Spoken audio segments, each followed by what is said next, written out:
And so he didn't care about the impact of his economic philosophy on the generations immediately following him, or the generation to come after them. So his philosophy was get it down, and if it feels good, do it.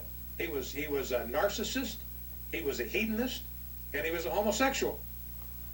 And so this short-sighted philosophy, that's why it's all spend it down.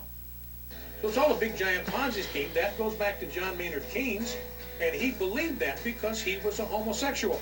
His viewpoint, his view of history, very short-sighted, short-circuited, cared about himself and his generation exclusively.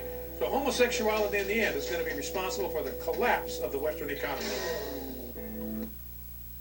What? Wait a second. You have to realize something. Like I said, Bryan Fischer very rarely talks about anything but how evil gay people are. He calls them homo-fascists. I mean, the guy's nuts. And furthermore, the reason why he talks about gays all the time, keep it real, is because he's very interested in gays, if you know what I'm saying.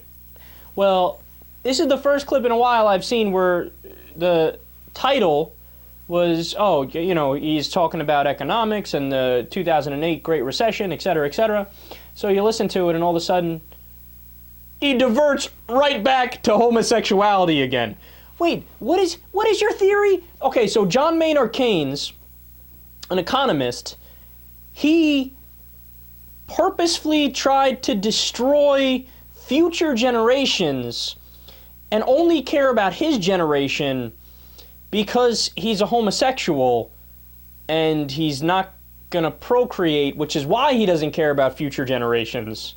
And that was the whole basis of his theory. So it had nothing to do with trying to figure out economics and figure out what makes sense and what doesn't make sense and how to avoid recessions and depressions and how to have a stable growth over time. No, nothing to do with that. Of course, Bryan Fischer was able to get inside the head of John Maynard Keynes, and he realized, oh, obviously, the only reason he's doing this because he likes cock.